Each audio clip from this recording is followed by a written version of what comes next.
The Tea Biz podcast delivers tea news that you need to know. A recap of the week's major headlines with commentary and cultural trends hosted by Dan Bolton. It is the voice of origin for tea professionals and enthusiasts worldwide. Tea nourishes and inspires. It is an ancient plant-based medicine that simultaneously heals and energizes the body as it soothes the mind. Making fine tea is a blend of artistry and craftsmanship. The $200 billion tea trade is fundamentally local, yet exerts global influence, employing millions to enhance the well-being of all.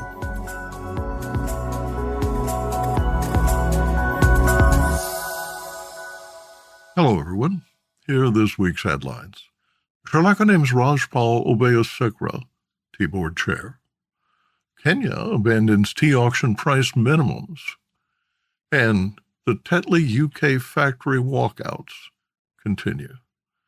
Plus, Pachamama Co-op profits from soil to cup. Pachamama is a farmer-owned global cooperative of 400,000 small coffee growers in Peru, Nicaragua, Guatemala, Mexico, and Ethiopia. The venture demonstrates that farmers who retain control of their supply chain earn significant returns by capturing the profits of value addition from soil to customer. Headquartered in Sacramento, California, the cooperative was co-founded by Thaleon Tremain, who as CEO is celebrating 20 years of innovation.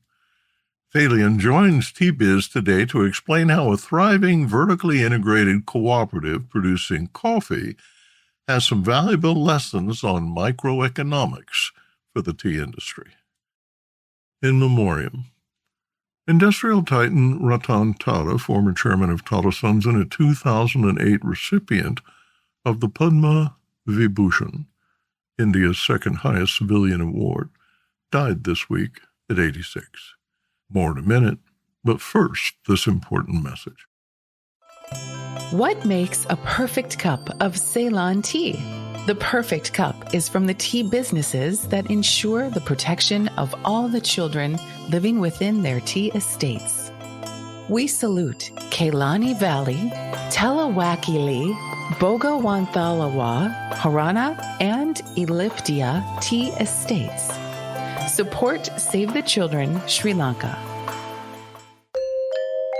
Long-tenured tea trader Rajpal Obeyesekere is the newly appointed chairman of the Sri Lanka Tea Board. Ministry of Plantations Industry Director General M.S. Arnirudra announced the appointment this week, one of the first of the newly elected Anura Kumara Desayanake administration appointees. Obeyesekere, 72, replaces Niraj Demel, who has chaired the tea board since June 2022. The new chair began his career as a taster under Harry Jayawardena at the government-owned Consolidated Tea Export Company, more commonly called Consol Tea. In 1977, Obeyesekere was one of the three founders of the Stassen Group, a tea exporter and FMCG importer. During the 1980s and 90s, Stassen Group acquired several ventures, including Distilleries Corp., Lanka Milk Foods, Browns Group, and Hatton Bank, and invested in several financial institutions.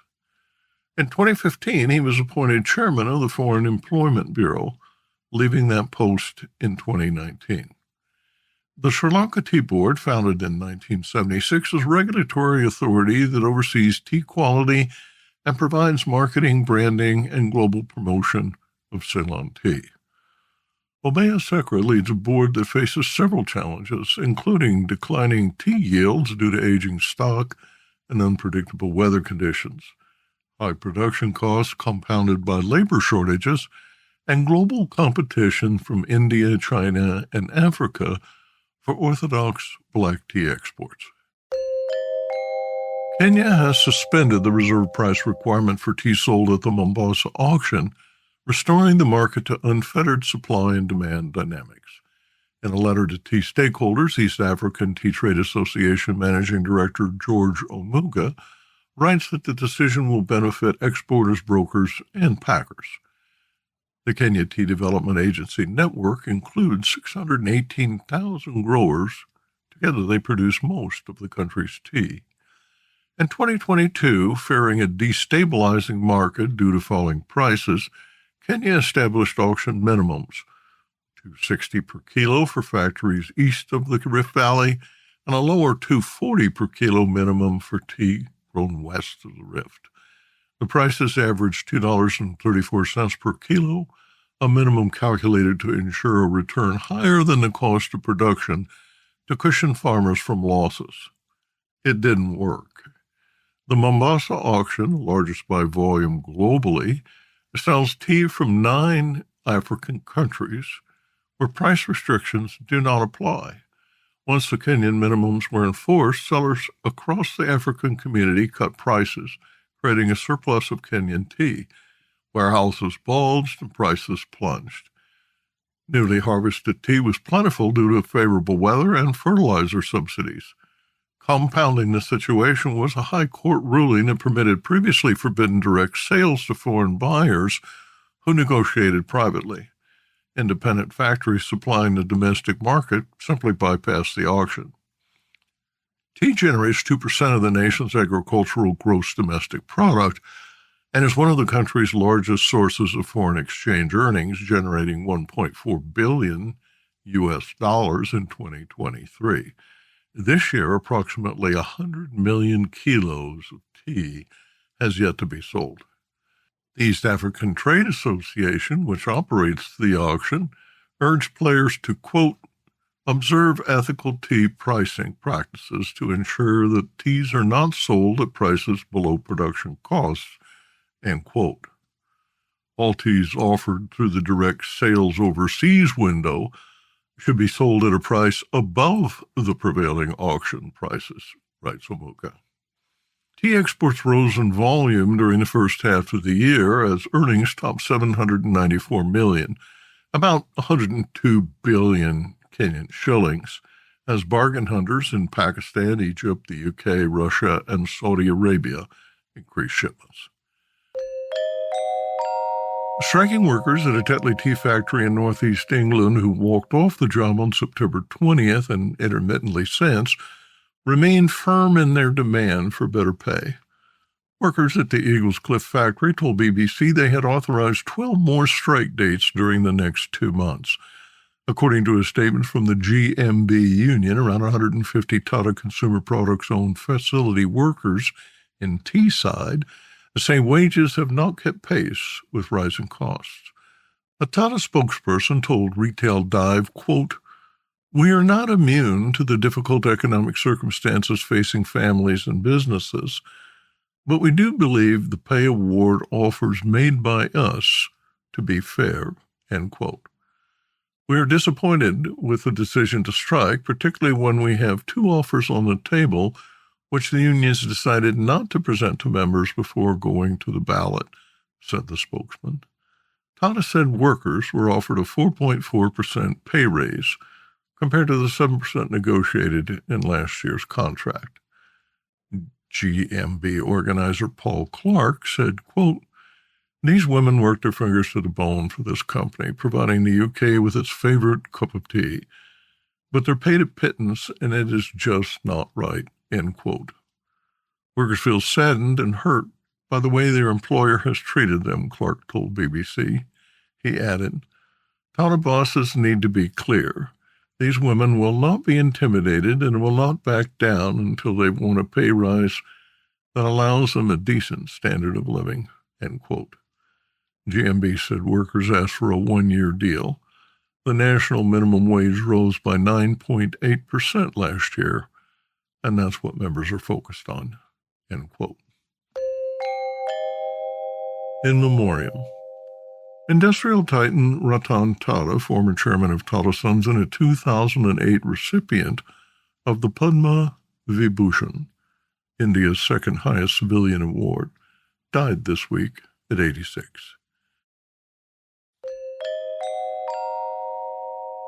Next, Arvinda Anantharaman in Bengaluru reports on this week's India Tea News.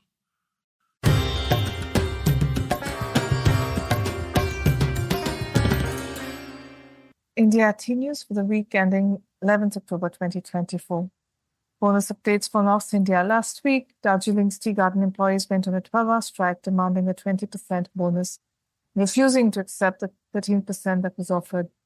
The statesman reported that after the fifth round of tripartite talks on the bonus issue ended without consensus, the state government had to intervene and they issued an advisory to the management asking that they pay 16% as a bonus, adding that the tea gardens facing financial difficulties can negotiate this percentage through discussions with unions.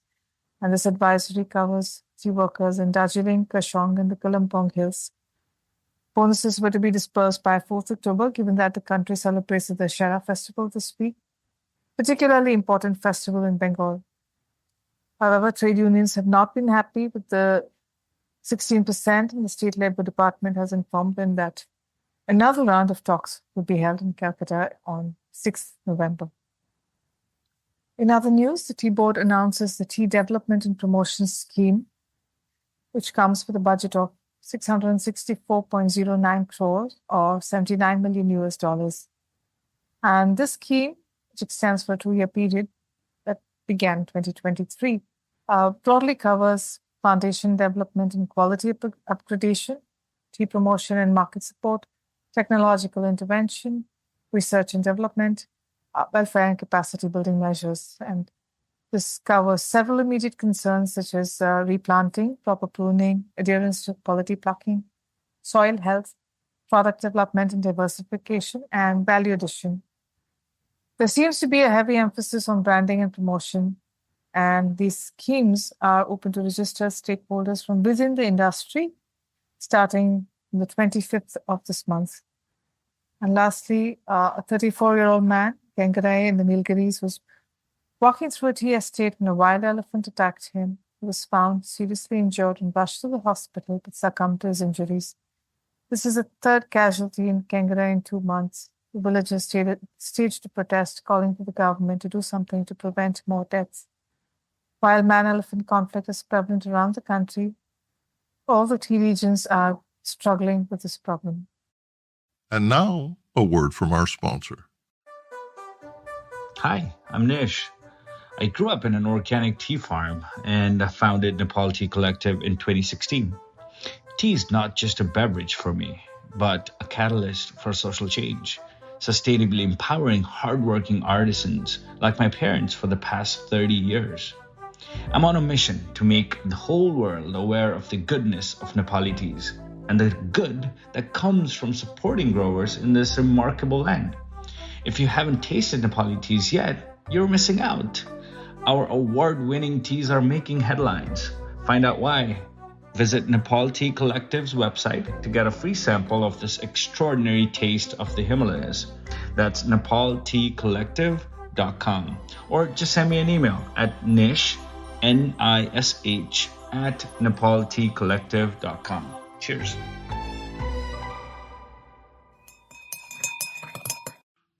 Pachamama is a farmer-owned global cooperative of 400,000 small coffee growers in Peru, Nicaragua, Guatemala, Mexico, and Ethiopia.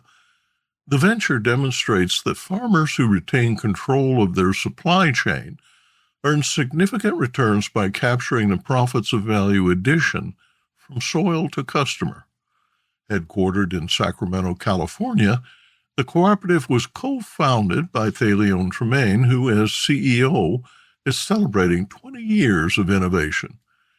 Thaleon joins T-Biz today to explain how a thriving, vertically integrated cooperative producing coffee has some valuable lessons on microeconomics for the tea industry.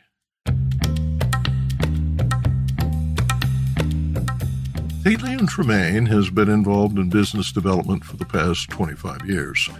He holds a master's in entrepreneurial studies and marketing from Texas Macomb School of Business and an MBA from Pontificia Universidad Católica in Chile.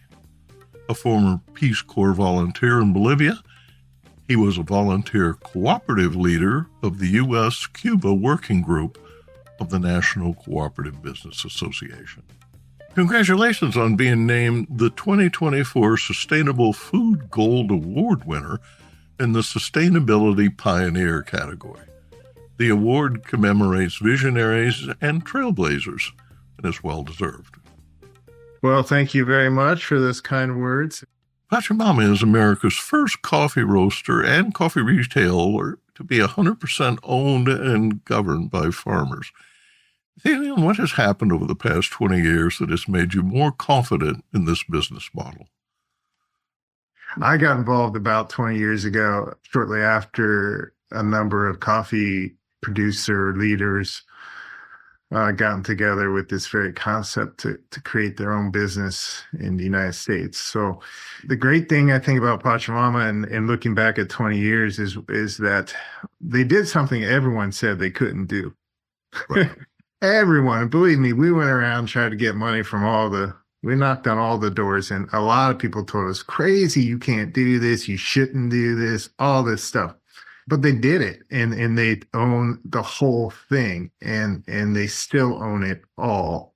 There's so many great lessons here, and one of them is that if you're going to try to solve these very complicated problems in coffee, you have to have the long view. You're not going to solve these problems in 5 years. And in business nowadays, capitalism as it is, it's everything's on a 5-year, maybe a 7-year model. And that just isn't the way to think about it. So of course, a lot of investors didn't want to participate in Pachamama because we had a long view, and they also want ownership, which they recognize is where the power and the money is. So to the credit of these visionary producers over 20 years ago, to have this model, to build this model, and to hire me to help bring it to market, it's really revolutionary in so many ways. And they deserve all the credit for that. And I'm talking about Merlin Presa at Pro Co-op in Nicaragua, Carlos Reynoso, Manos Campesinos in Guatemala, the late Raul del Aguila from Coca in Peru. I mean, these folks and many others really could see that a model like Pachamama would work in coffee. And, it took us a long time to do it. And one of the reasons it took a long time is because investors didn't want to invest, and we didn't really want their money. And it's ultimately about the future profits, right? You're cutting up the future profits if you give them away early to outside investors. So we really grew organically with very little capital, but all the capital came from the members, which is the way it should be. With no outside funding, the founders leveraged their crop. Let's focus on that briefly because pulling that off is unusual. The coffee they grow in Peru or Nicaragua sells for very little at origin, but once it's roasted and packed in Sacramento, it becomes pretty valuable. The coffee beans that members donated were quite literally seed investments. So who came up with that? Well, I think it was the model itself, I think, was really Raul del Aguila from Peru. All you have to do is look at the market and see what works. I mean, there's people making millions of dollars, billions of dollars in coffee. Right. And so we know what works. So the idea is you need to be selling a finished product closer to the consumer, and I think one with value add, able to demand a premium for a branded coffee. So what's different about Pachamama is just the back end and how we kind of hard coded the business model from the beginning, so that would benefit the people that are growing the coffee. The fact growers couldn't raise sufficient funds forced members to seek an alternative. That's when you stepped in. Self-funding works in theory, but executing a wholesale roasting, marketing, and distribution operation from scratch without much capital must be challenging. It's a great business. It's a great business model, and we know this is what consumers want. If you really actually look at what's important in any business, it's what the consumer is demanding. And you can see that well over 20 years ago with the emergence of fair trade movement and other movements, whereas the consumer really wants to be closer to the producer. So I don't think what we did is particularly hard. What was hard was doing it without any capital. without any cash. And so most people wouldn't have, probably in my position, wouldn't have hung around for 20 years. Okay. That's the hard part. But in reality, there's plenty of money in the world. So now that we've proven this can be done, I don't see why a lot of those problems can't be solved. And I will say that our members, these smallholder farmer cooperatives, invested a lot in Pachamama, and they invested coffee. And that in the early days, they were able to invest coffee, and we turned that coffee into cash and paid the bills, and every year did a little more. But once we actually get some cash investment into this business, watch out. This thing will take off. So we managed to go this far without any of that. And the flip side of that is that we're 100% farmer owned, and all that equity is still in the hands of farmers. And if they want to, they've got the option to go out and sell parts of that at a high price. Because to your point, the company's worth a lot of money. There may not be an exit strategy, but it's worth a lot. And we can bank on that in other ways. And we can really get money flowing back to the producers through higher profits. Let's discuss the shortfalls of a commodity-focused industry.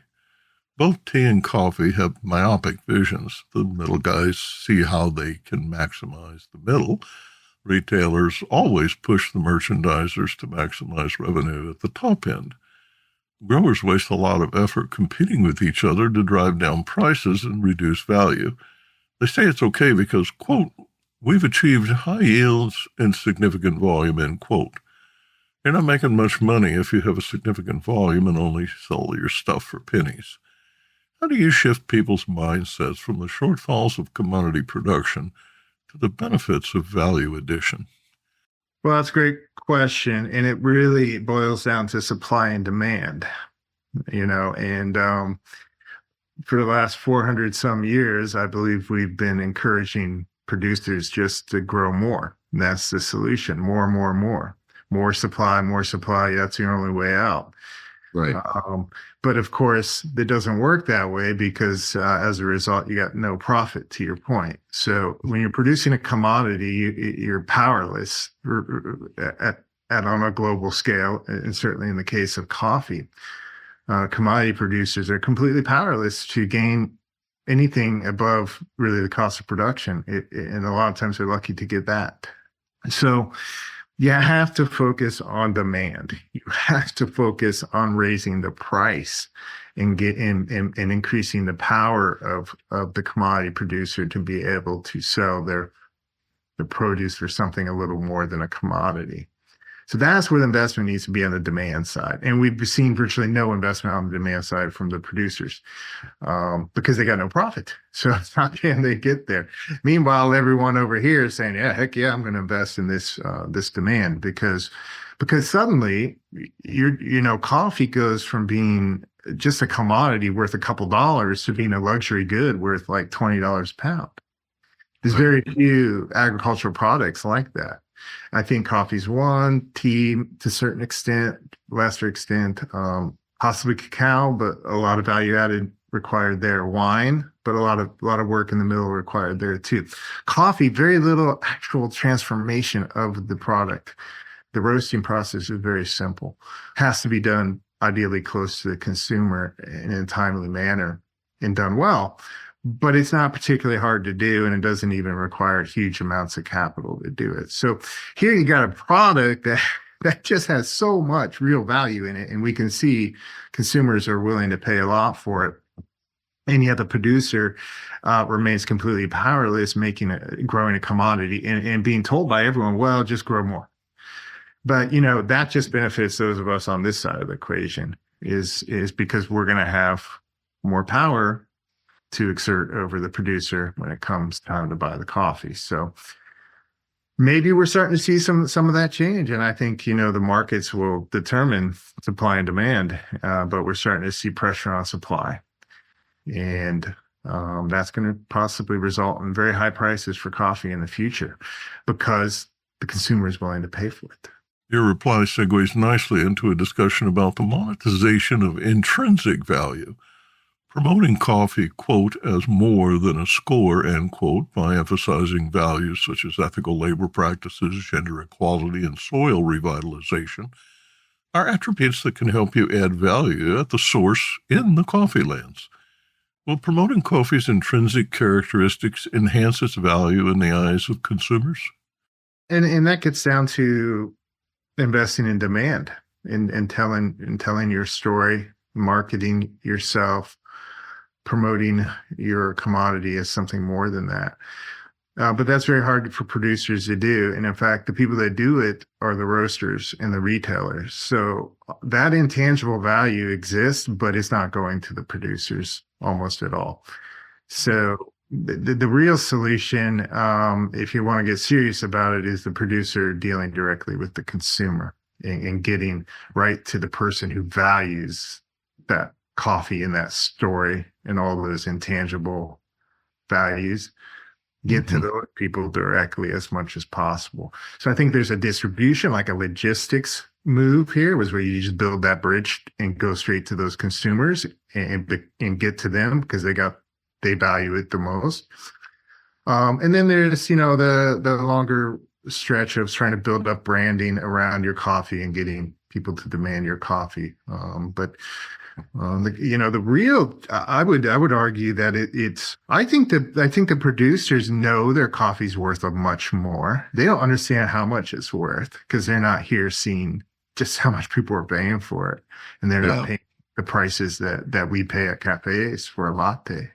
They don't quite understand it that way, but they get it. They know that their pictures are valuable. They see more and more people coming down with cameras and videos and grabbing that story and putting it on their bag and selling it.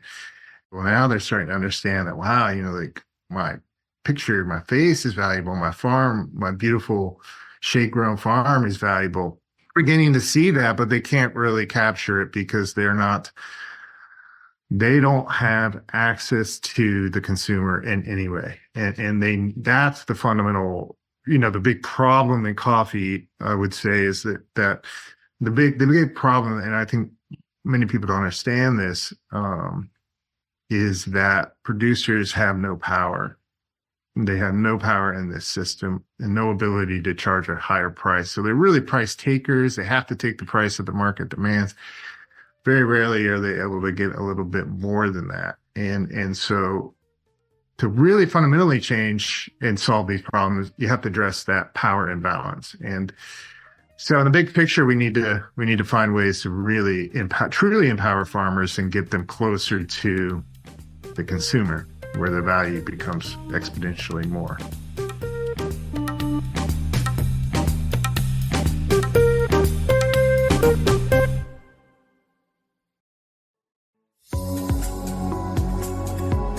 Intrigued by what you heard in today's podcast?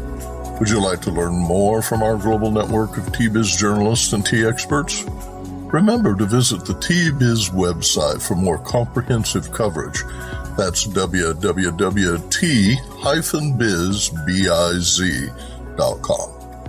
Thanks for listening. Farewell till next week.